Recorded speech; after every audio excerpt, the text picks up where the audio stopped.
ক্ষমতায় গেলে 10,000 টাকার কৃষি ঋণ মওকুফের প্রতিশ্রুতি তারেক রহমানের। সমালোচনা নয়, দেশ নিয়ে পরিকল্পনা তুলে ধরছে বিএনপি।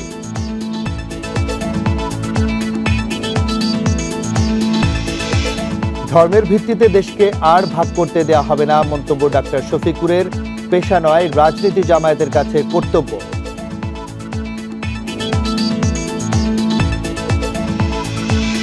নির্বাচন উপলক্ষে 11 ও 12 ফেব্রুয়ারি বন্ধ থাকবে দেশের সব বিপণী বিতান, দোকান ব্যবসায়ী মালিক সমিতির সিদ্ধান্ত।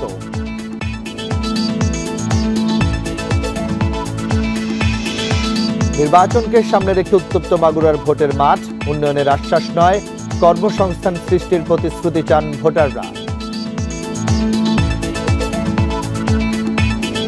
স্বাগত বিরতিহীন সংবাদ দুপুরে, সঙ্গে আছি রাজীব জামান। শুনছিলেন শিরোনাম, এবারে জানিয়ে দিচ্ছি বিস্তারিত। শুরুতেই চলে যাচ্ছে আসন্ন সংসদ নির্বাচনের খবর নিয়ে আমাদের বিশেষ আয়োজন ভোটের মাঠে বাংলাদেশ।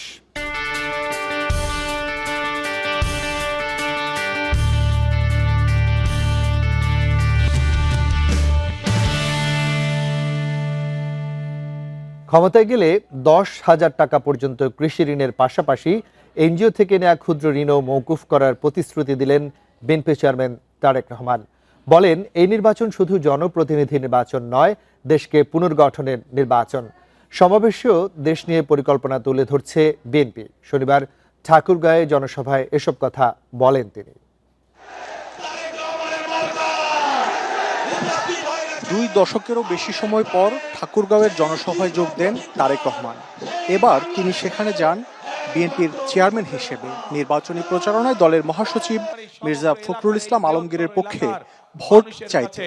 ভাই বোনদের কাছে, মা বোনদের কাছে আজকে আমি এসেছি ধানের শীষের পক্ষে ভোট চাইতে। শনিবার বেলা 11:30টার দিকে ঠাকুরগাঁও সরকারি বালক উচ্চ বিদ্যালয় মাঠে পৌঁছান তারেক রহমান।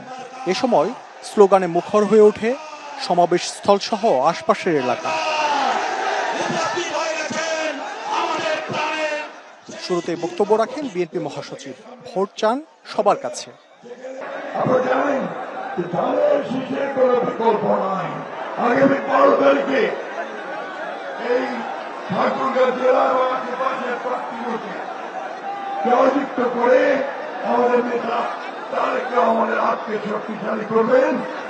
বিএনপি চেয়ারম্যান তার বক্তব্যের শুরুতে তুলে ধরেন উন্নয়নের নানা প্রতিশ্রুতি।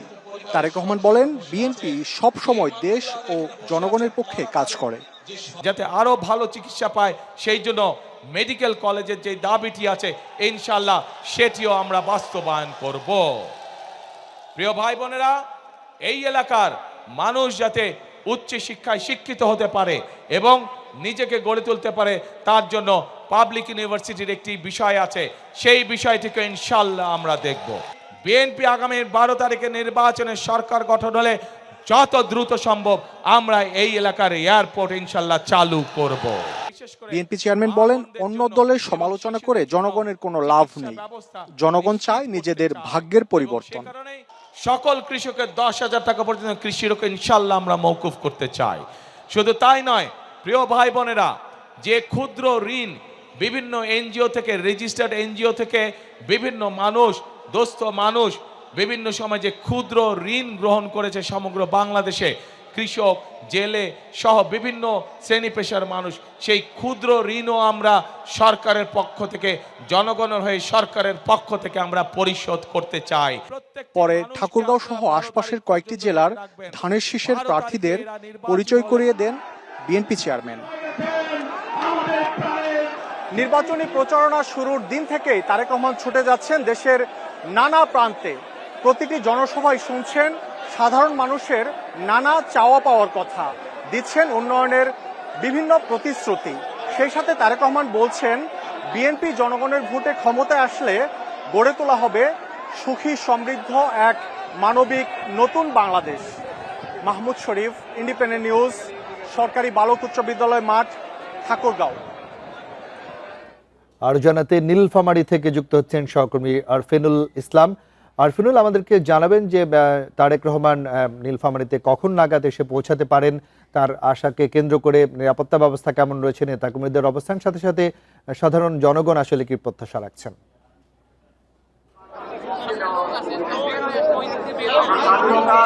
আপনি যেমনটা বলছিলেন, আসলে ত্রয়োদশ জাতীয় সংসদ নির্বাচনের বাকি আছে আর মাত্র 4 দিন। প্রচারণার শেষ দিকে এসে ব্যস্ত সময় পার করছেন বিভিন্ন দলের নেতাকর্মীরা। তো নীলফামারী বড় মাঠের যে জনসভা, সেখানে ইতিমধ্যে এসে উপস্থিত হয়েছেন বিএনপির চেয়ারম্যান জনাব তারেক রহমান। ঠিক এই মুহূর্তে বক্তব্য রাখছেন নীলফামারী সদর 2 আসনের যিনি এমপি প্রার্থী তারেক রহমানের খালাতো ভাই ইঞ্জিনিয়ার শাহরুন ইসলাম চৌধুরী তুহিন। আর অল্প কিছু সময়ের মধ্যেই এই নীলফামারীর মানুষের সামনে বক্তব্য রাখবেন বিএনপির চেয়ারম্যান জনাব তারেক রহমান।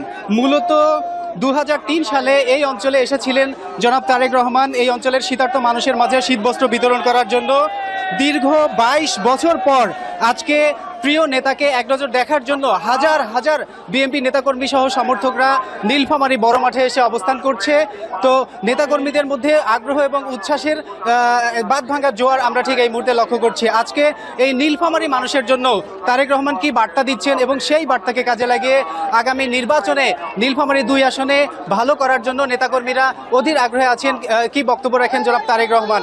নীলফামারী 2 আসনটি মূলত একটি আওয়ামী লীগের শক্ত ঘাঁটি ছিল। এর কারণ হচ্ছে 2001 সাল থেকে 2024 সাল পর্যন্ত এই অঞ্চলটি আওয়ামী লীগের দখলে ছিল এবং দীর্ঘ 34 বছর ধরে এই নীলফামারী 2 আসনে বিএনপির কোনো প্রার্থী ছিল না। তাই হেভিওয়েট প্রার্থী এই অঞ্চল থেকে নির্বাচন করছেন। অঞ্চলের বিএনপি নেতাকর্মী সহ সাধারণ সমর্থকরা মনে করেন যে কোনো মূল্যেই হোক এবার তারা নীলফামারীর এই 4টি আসনে বিএনপিকে জয়যুক্ত করতে চান। আপনারা দেখছেন যে ঠিক এই মুহূর্তে মঞ্চে বক্তব্য রাখার জন্য আসছেন বিএনপি চেয়ারপারসন জনাব তারেক রহমান, যে কারণে চতুর্দিকে লাখো লাখো দর্শকের বাঁধ ভাঙা উচ্ছ্বাস। বিএনপির চেয়ারম্যান জনাব তারেক রহমান বক্তব্য দেওয়ার জন্য ডায়েসে উঠেছেন, তিনি কথা বলছেন। এই মুহূর্তে আমরা দেখতে পাচ্ছি যে কথা বলা শুরু করেছেন জনাব তারেক রহমান। আর যে কারণে নীলফামারীর লাখো জনতা অধীর আগ্রহে অপেক্ষা করছে কি বার্তা তিনি দিচ্ছেন আজকের এই নীলফামারী মানুষের জন্য। নীলফামারী আপনারা জানেন যে একটি সম্ভাবনাময় জেলা। এই নীলফামারীতে ইপিজেড রয়েছে, নীলফামারীতে যে আন্তর্জাতিক বিমানবন্দর রয়েছে, এগুলো আসলে অপূর্ণ এই অঞ্চলের মানুষের কাছে। তারা চায় পূর্ণাঙ্গ ইপিজেড, তারা চায় সৈয়দপুর বিমানবন্দরকে আন্তর্জাতিক মানের করার। নীলফামারীতে একটি ইকোনমিক জোন হওয়ার কথা দীর্ঘদিন ধরে চলছে এবং সবচেয়ে গুরুত্বপূর্ণ যে কথাটি না বললেই নয়, তিস্তা মহাপরিকল্পনার বাস্তবায়ন নিয়ে যে আলোচনা চলছে। সম্প্রতি এই উত্তরাঞ্চল সফরে এসে জামাতের আমির বলেছেন তারা তিস্তা মহাপরিকল্পনা বাস্তবায়ন করতে চান এবং এই উত্তরাঞ্চলকে কৃষিভিত্তিক শিল্পের রাজধানী করে তুলতে চান। তো সেই প্রেক্ষিতে তারেক রহমান আজকে কি বক্তব্য রাখছেন?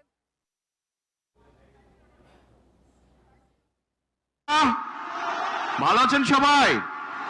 আচ্ছা, তো আজকে এই যে এত বড় জনসভায়, এই যে নির্বাচনী জনসভা, এই নির্বাচনী জনসভা কেন, কবে নির্বাচন? হ্যাঁ, 12 তারিখ নির্বাচন। কতদিন পর ভোট দিবেন? বহু বছর পর ভোট দিবেন। এই যে আমাদের এই মঞ্চ, এই মঞ্চের বাম পাশে একটা ছোট্ট মঞ্চ আছে, ওই মঞ্চে কতগুলো মানুষ বসে আছে। এই মানুষগুলো তাদের স্বজনদেরকে হারিয়েছে বিভিন্ন অত্যাচার, নির্যাতন, গুম খুনের মাধ্যমে। এই মানুষগুলো তাদের স্বজনদেরকে হারিয়েছে। কেন হারিয়েছে এই স্বজনদেরকে? কারণ এই স্বজনেরা এই যে বললেন 12 তারিখে ভোট দিবেন, আপনাদের এই ভোটের অধিকারকে ডাকাতি করে নিয়ে গেছিল এক দল। তাদের কাছ থেকে উদ্ধার করার জন্য বিএনপি সহ বহু দলের নেতাকর্মী, বহু সাধারণ মানুষ এই স্বৈরাচারের সময় জীবন দিয়েছে, অত্যাচার নির্যাতনের শিকার হয়েছে, কেস কাচারির শিকার হয়েছে। এই নীলফামারী এই এলাকা হচ্ছে সাক্ষী কিভাবে কতগুলো নিরীহ মানুষকে, যারা জনগণের জন্য, জনগণের ভোটের অধিকারের জন্য কথা বলেছিল, সেই মানুষগুলোকে রাতের অন্ধকারে মেরে ফেলা হয়েছে। এই এলাকার মানুষ সাক্ষী তার। প্রিয় ভাই বোনেরা, 12 তারিখ নির্বাচন। এই নির্বাচনে ইনশাল্লাহ বাংলাদেশের মানুষ তারা আবার ভোট দিবে, ভোট দিয়ে তাদের প্রতিনিধিকে নির্বাচিত করবে। কিন্তু শুধু ভোট দিলেই, একটু পিছিয়ে যান, কিন্তু শুধু ভোট দিলে চলবে না। আমাদেরকে এই নির্বাচনটাকে দেশ গঠনের নির্বাচন হিসেবে চিন্তা করতে হবে।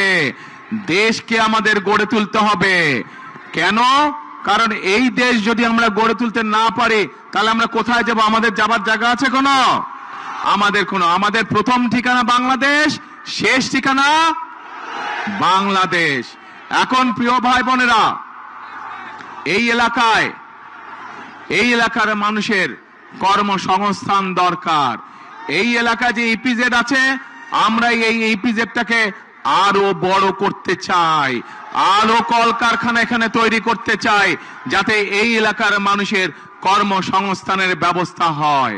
প্রিয় ভাই বোনেরা, শুধু তাই নয়, আমাদের ছেলে মেয়েদেরকে তাদেরকে আমরা ট্রেনিং দিতে চাই, এবং সেই জন্য এই এলাকায় আমরা বিভিন্ন প্রশিক্ষণ কেন্দ্র তৈরি করতে চাই, যেখানে এই এলাকার ছেলেমেয়েরা, নীলফামারী বলেন, সৈয়দপুর বলেন, কিশোরগঞ্জ বলেন, এলাকার ছেলেমেয়েরা বিভিন্ন বিষয়ে ট্রেনিং গ্রহণ করবে এবং দক্ষ শ্রমিকে তারা পরিণত হবে, যাতে করে হয় তারা নিজেদের ব্যবসা বাণিজ্য তৈরি করতে পারে, অথবা বিদেশে চাকরি বাকরির ব্যবস্থা করতে পারে, চাকরি বাকরি যাতে সহজ হয়।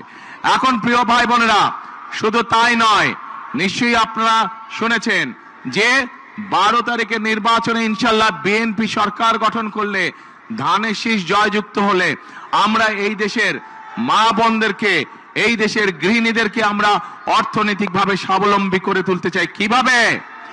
আমরা প্রত্যেকটি নারীর কাছে, যেই ধর্মেরই হোক না, সকল ধর্মের, সে যদি বাংলাদেশের একজন মা হয়ে থাকে, সে যদি বাংলাদেশের একজন গৃহিণী হয়ে থাকে, আমরা তার কাছে ফ্যামিলি কার্ড পৌঁছে দিতে চাই।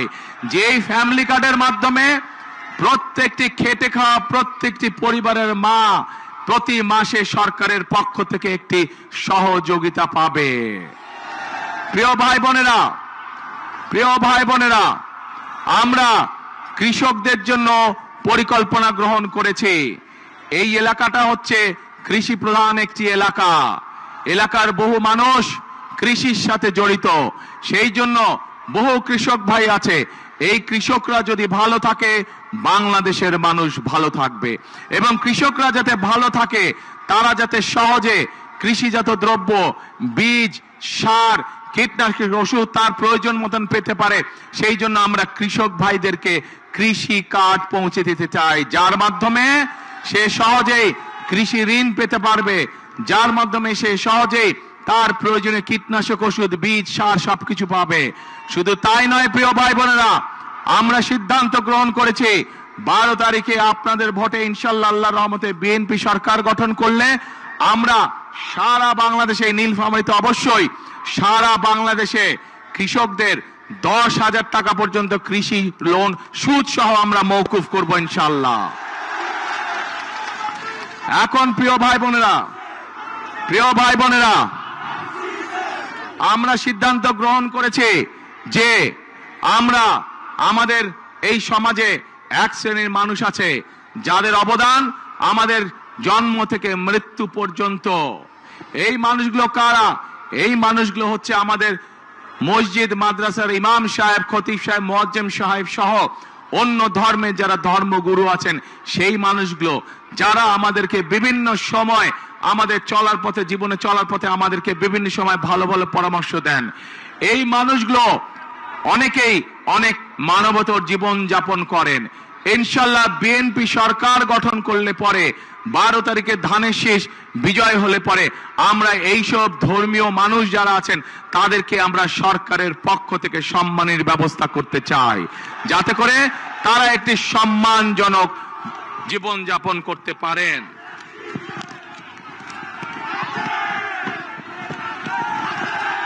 প্রিয় ভাই বোনেরা, এই এলাকার, এই সমগ্র নীলফামারী, রংপুর, দিনাজপুর সহ এই পুরা রংপুর বিভাগের মানুষের একটি প্রাণের দাবি আছে। বলুন তো কে সেই প্রাণের দাবি?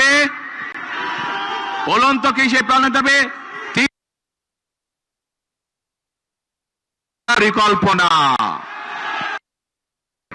আপনাদের সকলের সামনে আমি বলে যেতে চাই যে 12 তারিখ বিএনপি সরকার গঠন করলে, আপনাদের ভোটে আল্লাহর রহমতে বিএনপি সরকার গঠন করলে, আগামী বিএনপি সরকারের অন্যতম প্রধান কাজ হবে যত দ্রুত সম্ভব এই তিস্তা ব্যারেজ মহাপরিকল্পনার কাজ শুরু করা, যাতে করে এই এলাকা আবার সবুজ শস্য শ্যামলা হয়ে উঠতে পারে, এই এলাকার খাল বিলগুলোতে যাতে পানিতে ভরে যেতে পারে, যাতে মানুষের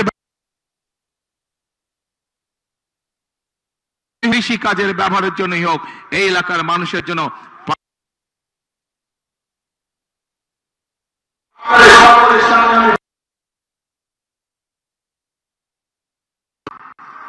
নীলফামারীর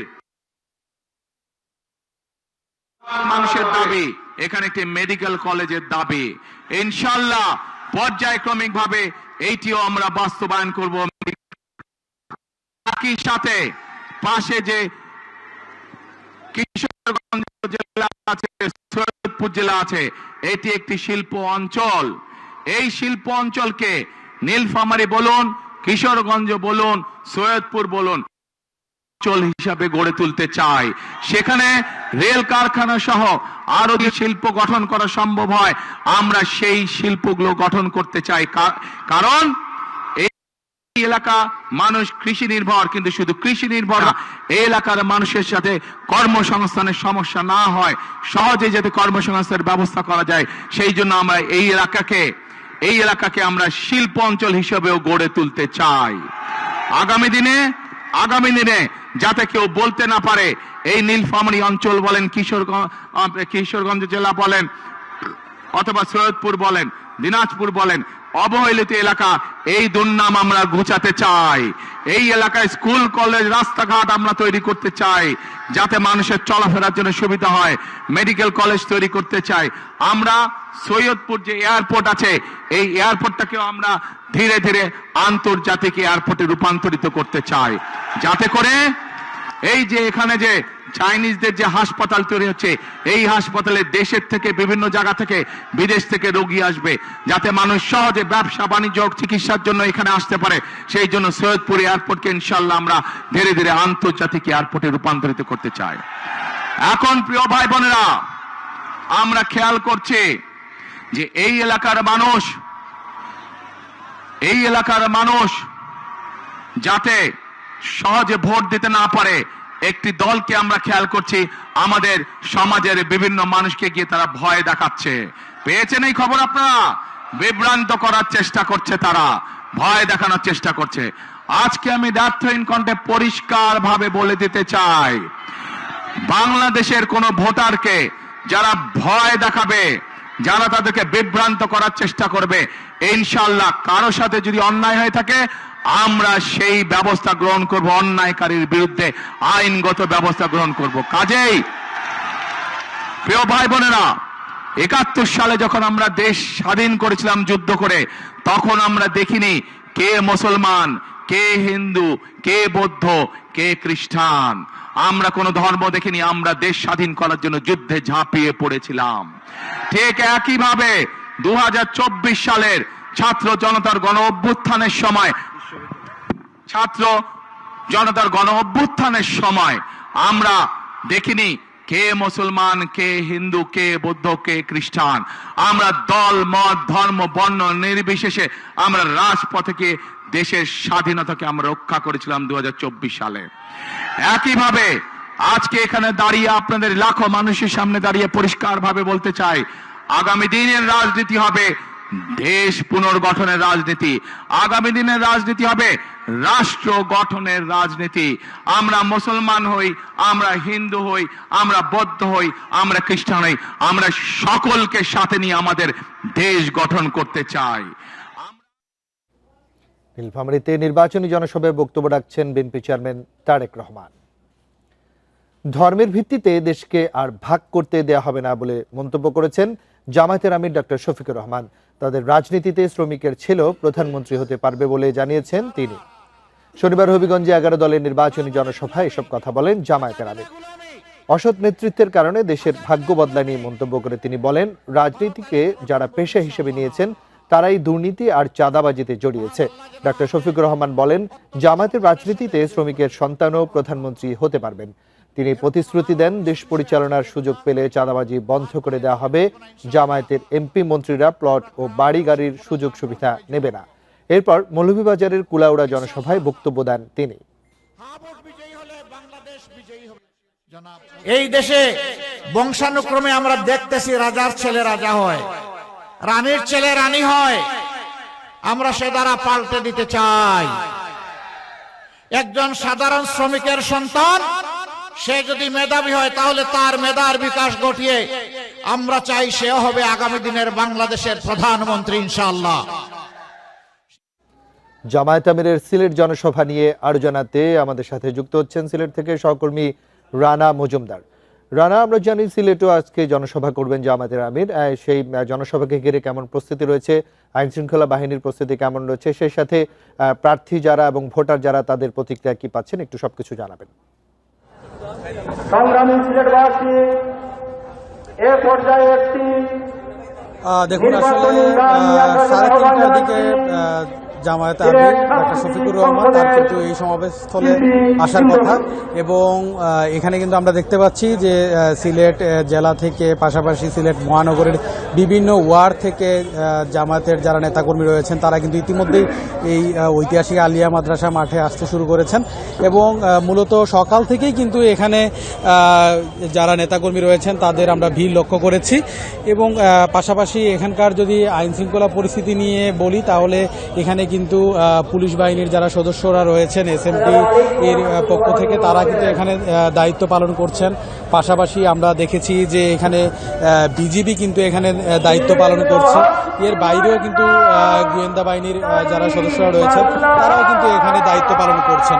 পাশাপাশি এখানে মূলত তিনি এসে নেতাকর্মীদের উদ্দেশ্যে নির্বাচনী যে বক্তব্য সেটি তিনি প্রদান করবেন, পাশাপাশি নির্বাচন নিয়ে দিক নির্দেশনা তিনি দেবেন, এমনটি মূলত আমরা এখানকার যারা আয়োজকরা রয়েছেন তাদের কাছ থেকে জানতে পেরেছি। এবং এই যে সমাবেশটি নির্বাচনী যে জনসভা সেটি মূলত সিলেট জেলা এবং মহানগর জামায়াতের উদ্যোগেই কিন্তু এই জনসভাটি অনুষ্ঠিত হচ্ছে, এবং এখানে তার আসার আগ পর্যন্ত মূলত এখানে সিলেট জেলা এবং মহানগর জামায়াতের বিভিন্ন পর্যায়ের কিন্তু নেতৃবৃন্দ তারা এসে এখানে জড়ো হয়েছেন, এবং আমরা যতটুকু জানতে পেরেছি অল্প কিছু সময়ের মধ্যেই তিনি মূলত এই সমাবেশ স্থলে এসে পৌঁছাবেন, এবং তার এই আগমনকে ঘিরে কিংবা তিনি যে ধরনের বক্তব্য দিবেন সেটাকে ঘিরে সিলেট থেকে জামায়াতের নির্বাচনী জনসভার সর্বশেষ তথ্য জানাচ্ছিলেন সহকর্মী রানা মজুমদার। জাতীয় সংসদ নির্বাচনকে সামনে রেখে উত্তপ্ত মাগুরার রাজনৈতিক মাঠ। মাগুরা 1 আসনে বিএনপি সুবিধাজনক অবস্থানে থাকলেও মাগুরা 2-এ হাড্ডাহাড্ডি লড়াইয়ের আভাস দিচ্ছে জামায়াত বিএনপি। এবার প্রার্থীদের মুখে কেবল উন্নয়নের ফুলঝুরি নয়, কর্মসংস্থান সৃষ্টির প্রতিশ্রুতি খুঁজছেন 8 লক্ষাধিক ভোটার। দুটি সংসদীয় আসন নিয়ে গঠিত মাগুরা জেলা, সদর ও শ্রীপুর উপজেলা নিয়ে গঠিত মাগুরা 1 আসন। 4,25,000-এর বেশি ভোটারের এই আসনে লড়ছেন 7 প্রার্থী। তবে মাঠের চিত্র বলছে লড়াইটা মূলত বিএনপির মনোয়ার হোসেন খান এবং জামায়াত ইসলামের আব্দুল মতিনের মধ্যে। তরুণ ভোটারদের প্রাধান্য দেবেন এমন প্রার্থীকেই বেছে নিতে চান এই আসনের ভোটাররা। সবাই ধানের শীষের পক্ষে ঐক্যবদ্ধ হয়েছে, আর অন্য রাজনৈতিক দল যারা আছে তাদের সাথে আমাদের অত্যন্ত সুন্দর সম্পর্ক। আমি মনে করি না যে মাগুরা জেলায় কোনো রকম কোনো ঝামেলা আছে। নির্বাচনে আমি ময়দানে বিপুল সাড়া পাচ্ছি জনগণের ভিতরে, এবং এখানে আমাদের রাজনৈতিক অন্যান্য যে সমস্ত প্রার্থী আছে তাদের সাথে আমাদের একটা সহমর্মিতা আছে। এই আসনে আলোচনার কেন্দ্রবিন্দুতে রয়েছেন একমাত্র নারী প্রার্থী শম্পা বসু। বামপন্থী দল বাসদ থেকে মই প্রতীক নিয়ে চষে বেড়াচ্ছেন গ্রামের পর গ্রাম। আমরা নির্বাচিত হই বা না হই, আমরা কিন্তু এই আন্দোলনেই আছি। নির্বাচিত হলে বাস্তবায়নটা আমরা সুযোগ পাবো, আর যদি আমরা নির্বাচিত না হই আমরা এই সংকটগুলোর সমাধানের জন্য কাজ করতে থাকবো। এদিকে মাগুরা 2 আসনে লড়াইয়ের সমীকরণ আরও জটিল। বিএনপির হেভিওয়েট প্রার্থী অ্যাডভোকেট নিতাই রায় চৌধুরী এবং জামায়াতের অধ্যাপক এমবি বাকেরের মধ্যে হাড্ডাহাড্ডি লড়াইয়ের আভাস পাওয়া যাচ্ছে। দলীয় বিভেদ আর নতুন ভোটারদের মেরুকরণ এই আসনের ফলাফল বদলে দিতে পারে যে কোনো সময়। আমরা তরুণ হিসাবে যে প্রার্থীকেই ভোট দেব, আমরা চাই সেই প্রার্থী জয়ী হওয়ার পর তরুণদের নিয়ে কাজ করুক। 2টি আসনে মোট 301টি ভোট কেন্দ্রের মধ্যে 54টি অতি ঝুঁকিপূর্ণ হিসেবে চিহ্নিত করেছে প্রশাসন। ভোটারদের নিরাপত্তা নিশ্চিতে কঠোর অবস্থানের কথা জানিয়েছে পুলিশ।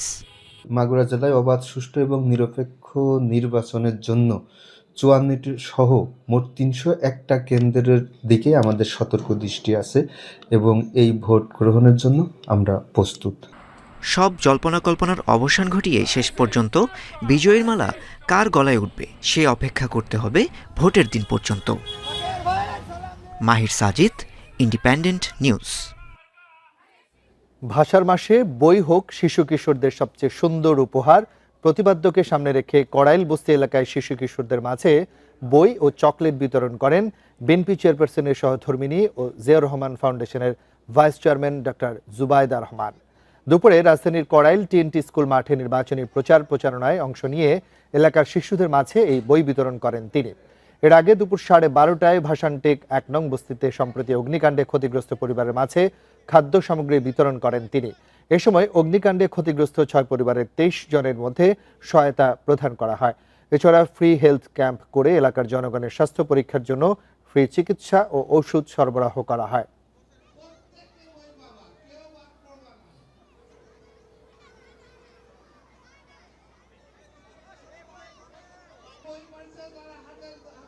আসন্ন ত্রয়োদশ জাতীয় সংসদ নির্বাচন উপলক্ষে আগামী 11 ও 12 ফেব্রুয়ারি ঢাকা সহ সারা দেশের সব দোকান, বাণিজ্য বিতান ও শপিং মল বন্ধ রাখার সিদ্ধান্ত নেওয়া হয়েছে।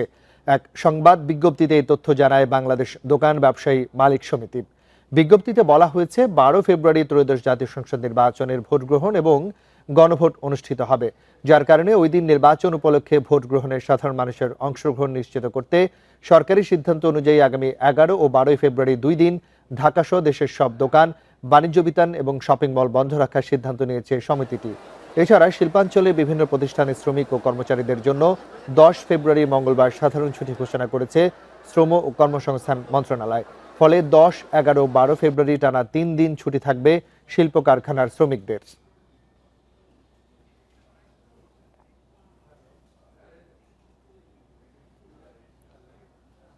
বন্দর চেয়ারম্যানের পদত্যাগ সহ 4 দফা দাবিতে রোববার থেকে চট্টগ্রাম বন্দরে ফের অনির্দিষ্টকালের ধর্মঘটের ঘোষণা দিয়েছে বন্দর রক্ষা সংগ্রাম পরিষদ। দুপুরে চট্টগ্রাম প্রেস ক্লাবে এক সংবাদ সম্মেলনে সংগঠনটির সমন্বয়ক ইব্রাহিম খোকন জানান, আগের 4 দফা দাবি নিয়ে গত বৃহস্পতিবার উপদেষ্টার সাথে আলোচনা শেষে বন্দরের শ্রমিক কর্মচারীরা আশ্বস্ত হয়েছিল। সে অনুযায়ী কর্মসূচি কিছুটা শিথিল করা হয়, তবে এখনও বন্দরের এনসিটিতে বিদেশীয় অপারেটর নিয়োগের বিষয়ে কোনো সিদ্ধান্ত আসেনি। তার উপর আন্দোলনরত শ্রমিক কর্মচারীদের বিরুদ্ধে আবারও উস্কানিমূলক ব্যবস্থা নেয় বন্দর কর্তৃপক্ষ। তাই আবারও রোববার সকাল 8টা থেকে অনির্দিষ্টকালে ধর্মঘট পালন করবে শ্রমিক কর্মচারীরা। এর আগের কর্মসূচিতে বহির্নগরে পণ্য খালাস মুক্ত রাখা হলেও এবার সেখানেও কর্মসূচি পালন করা হবে বলে জানিয়েছে সংগ্রাম পরিষদ।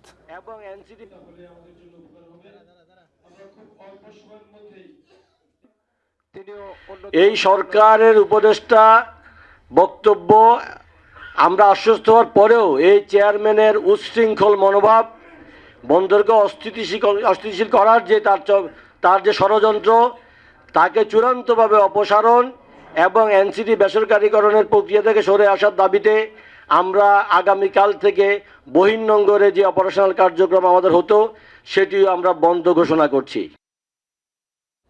এ বিষয়ে আরো জানাতে চট্টগ্রাম থেকে যুক্ত হচ্ছেন সহকর্মী অনুপম শীল। অনুপম, আমাদেরকে একটু জানাবেন, আগামীকাল থেকে আবারও শ্রমিকরা আন্দোলনের হুঁশিয়ারি দিয়েছেন এবং সেই সাথে নৌ উপদেষ্টার যে বৈঠক হয়েছিল সেখান থেকে খুব একটা আশ্বস্তজনক বা সন্তোষজনক অবস্থান তৈরি হয়নি। তো সবকিছু মিলে আসলে সবশেষ পরিস্থিতি আমাদেরকে জানাবেন। সর্বশেষ ঘণ্টাখানেক আগে চট্টগ্রাম প্রেস ক্লাবে একটি সংবাদ সম্মেলন করেছে চট্টগ্রাম বন্দর রক্ষা সংগ্রাম পরিষদ এবং সেখান থেকে তারা আগামীকাল সকাল 8টা থেকে আবারও অনির্দিষ্টকালের জন্য যে ধর্মঘট সেটি ঘোষণা দেওয়া হয়েছে। মূলত 4টি দাবি নিয়ে তারা এই আন্দোলনটি শুরু করেছিল। তার মধ্যে প্রধান যে দাবিটি ছিল সেটি হচ্ছে চট্টগ্রাম বন্দরের এনসিটিতে বিদেশি অপারেটর নিয়োগ প্রক্রিয়াটিকে বন্ধ করা। এখনও কিন্তু সেই দাবিগুলোই আছে, তবে তারা দাবি করেছে যে চট্টগ্রাম বন্দরের যিনি বর্তমান চেয়ারম্যান রিয়ার অ্যাডমিরাল মনিরুজ্জামান তাকে অপসারণ করতে হবে। এই বিষয়টি তারা আজকে খুব জোর দিয়ে বলেছেন, কারণ গত বৃহস্পতিবার চট্টগ্রাম বন্দরে যখন নৌ পরিবহন উপদেষ্টা এসেছিলেন সেই সময় তিনি এখানে শ্রমিকদের সাথে কথা বলেছিলেন এবং শ্রমিকদের সাথে কথা বলে একটি প্রাথমিক ঐক্যমতে পৌঁছানোর চেষ্টা করা হয়েছিল। কিন্তু তিনি চলে যাওয়ার পরে সেদিন সন্ধ্যায় আবার চট্টগ্রাম বন্দর কর্তৃপক্ষ একটি নতুন করে নোটিশ জারি করে মূলত নৌ পরিবহন মন্ত্রণালয়ে একটি চিঠি পাঠায়। সেই চিঠিতে যারা আন্দোলনের সাথে সম্পৃক্ত এরকম অন্তত 15 জন নেতাকর্মীকে কর্মীর সম্পদের বিষয়ে অনুসন্ধান করার জন্য দুদকের কাছে চিঠি প্রেরণ করে, পাশাপাশি তাদেরকে দেশদ্রোহী উল্লেখ করে তাদের বিরুদ্ধে ব্যবস্থা নেওয়ার জন্য, তাদের স্থাবর অস্থাবর সম্পত্তির সম্পর্কে খোঁজ খবর নেওয়ার জন্য, তাদের বিদেশ যাত্রায় নিষেধাজ্ঞা দেওয়ার জন্য নৌপরিবহন মন্ত্রণালয়ের কাছে অনুরোধ জানায়। এটি মূলত আবার নতুন করে একটি অসন্তোষ তৈরি করেছে। আমরা এখন আছি চট্টগ্রাম বন্দরের 4 নম্বর গেটে। আমার পেছনেই দেখতে পাচ্ছেন যে আজকে কিন্তু সকাল থেকে বেশ স্বাভাবিক, অর্থাৎ চট্টগ্রাম বন্দরে যে পণ্য আনা নেওয়ার যে কার্যক্রম এবং জাহাজীকরণের কার্যক্রম সেটি স্বাভাবিকভাবেই আছে। তবে আগামীকাল সকাল 8টা থেকে আমরা পরিস্থিতি আবারও খারাপের দিকে যাবে বলেই ধারণা করছি, আশঙ্কা করছি। কারণ গত 6 দিনের যে কর্মবিরতি বা ধর্মঘট ছিল সে সময় কিন্তু চট্টগ্রাম বন্দর জেটিতে জাহাজে পণ্য খালাস, জাহাজীকরণ বন্ধ ছিল, জাহাজ ভিড়তে পারেনি, কিন্তু চট্টগ্রাম বন্দরের বহির্নোঙরে কিন্তু পণ্য খালাসের কার্যক্রম চলমান ছিল। তবে আজকে সংগ্রাম পরিষদের পক্ষ থেকে যেটি বলা হয়েছে যে আগামীকাল থেকে বহির্নোঙরও এই কর্মকাণ্ড বন্ধ থাকবে, যার ফলে বহির্নোঙরে যে খোলা পণ্য পরিবহনের বা খালাসের যে কার্যক্রম যেটি চলে সেটিও কিন্তু এখন অনেকটা আশঙ্কার মধ্যে পড়ে গেল। এবং এই প্রেক্ষাপটে আবারও নতুন করে অস্থিরতা তৈরি হচ্ছে এবং এটিকে ঘিরে ব্যবসায়ী মহলে উদ্বেগ আছে, উৎকণ্ঠা আছে। সামনে রমজান আসছে, সেই বিষয়টিকে ঘিরেও আলাদা একটি উৎকণ্ঠা কাজ করছে। চট্টগ্রাম বন্দর থেকে সবশেষ পরিস্থিতি জানাচ্ছিলেন সহকর্মী অনুপম শীল। আইন শৃঙ্খলা পরিস্থিতি, ব্যাংক খাতের অস্থিরতা ও জ্বালানি সংকট, এই 3 প্রতিবন্ধকতায় গতি কমেছে দেশের ব্যবসা বাণিজ্যে। মূল্যস্ফীতির চাপে কমেছে বিক্রি, নতুন বিনিয়োগে খরা এবং অর্থনৈতিক সূচকের নিম্নমুখী প্রবণতা নতুন করে উদ্বেগ তৈরি করছে। সব মিলিয়ে চরম উৎকণ্ঠায় উদ্যোক্তারা। এমন পরিস্থিতিতে অর্থনৈতিক পুনরুদ্ধারে সমন্বিত উদ্যোগ নেওয়ার তাগিদ তাদের। বাংলাদেশ পরিসংখ্যান ব্যুরোর তথ্য মতে ডিসেম্বরে দেশের সার্বিক মূল্যস্ফীতি দাঁড়িয়েছে 8.49%। এ নিয়ে টানা 2 মাস মূল্যস্ফীতি বেড়েছে। ব্যবসায়ীরা বলছেন মানুষের ক্রয় ক্ষমতা না বাড়ায় পণ্যের বিক্রি কমেছে 20 থেকে 30% পর্যন্ত। বেসরকারি খাতে ঋণ প্রবৃদ্ধি নেমে এসেছে 6.23%। উচ্চ সুদহার ও কঠোর ঋণনীতির কারণে বাড়ছে বিনিয়োগ ব্যয়। সব মিলিয়ে কঠিন সময় পার করতে হচ্ছে ক্ষুদ্র, মাঝারি ও নতুন উদ্যোক্তাদের। আমরা যারা বিদেশের সাথে ব্যবসা করি আমরা সবচেয়ে বেশি সাফার হচ্ছি। অ্যাট দ্য সেম টাইম আমরা লোকালও যারা আছি আপনার ক্রয় ক্ষমতা এখন কমে গেছে। মানুষ যে আসবে, আমাদের যে ব্যবসা বাণিজ্য যারা লোকাল ট্রেডের সাথে জড়িত আছি আমরা কিন্তু ভালো না। এই কারণে আমি বলতেছি যে এখন যদি পলিটিক্যাল গভর্নমেন্ট নির্বাচনের মাধ্যমে যদি না আসে তাহলে আমাদের এখানে কোনো স্বস্তি নেই। শিল্প উদ্যোক্তাদের দাবি, আইন শৃঙ্খলা পরিস্থিতি, ব্যাংক খাতের অস্থিরতা ও জ্বালানি সংকট, এই 3 প্রতিবন্ধকতা বর্তমান ব্যবসায় প্রধান বাধা হয়ে দাঁড়িয়েছে। গত 1 বছরে ব্যবসা পরিচালনা খরচ বেড়েছে প্রায় 35%। জাতীয় নির্বাচনের পর রাজনৈতিক অনিশ্চয়তা কাটলে অর্থনীতিতেও গতি আসবে বলে মনে করেন বিশ্লেষকরা। কেউ তো আমাদের কথা শুনছে না এই মুহূর্তে। তো এই জন্য আমরা অপেক্ষা করছি যে নির্বাচনটা হওয়ার পরে যেই রাজনৈতিক দলই দায়িত্বে আসুক। ইতিমধ্যে আমরা 2টি বড় দলের সাথে বসেছি। এরপরে যারা সরকার গঠন করবে তাদের সাথেও আমরা আশা করি যে আমরা বসে প্রয়োজনীয় পদক্ষেপগুলি তখন আমরা নিতে সমর্থ হব। আর্থিক খাতের যে আস্থাহীনতা, সেই আস্থাহীনতা দূর করা হবে প্রথম চ্যালেঞ্জ। আমি মনে করি সেটা রাজনৈতিক যে অন্তর্বর্তী সরকারের পরবর্তী যে রাজনৈতিক সরকার আসতে যাচ্ছে তাদের কাছে। ব্যবসায়ী ও অর্থনীতিবিদরা বলছেন নির্বাচিত সরকারের জন্য বিনিয়োগ ও ব্যবসায় আস্থা ফিরিয়ে আনা বড় চ্যালেঞ্জ। তাই টেকসই অর্থনীতির জন্য খাতভিত্তিক দীর্ঘমেয়াদী পরিকল্পনার পরামর্শ তাদের। Shahid Ahmed, independent news, Dhaka. এ ছিল এখনকার সংবাদে। ইন্ডিপেন্ডেন্ট টেলিভিশনের সব খবর বিস্তারিত জানতে চোখ রাখুন ফেসবুক, ইউটিউব এবং এক্সে। পরবর্তী সংবাদ দেখার আমন্ত্রণ রইল। ধন্যবাদ সবাইকে।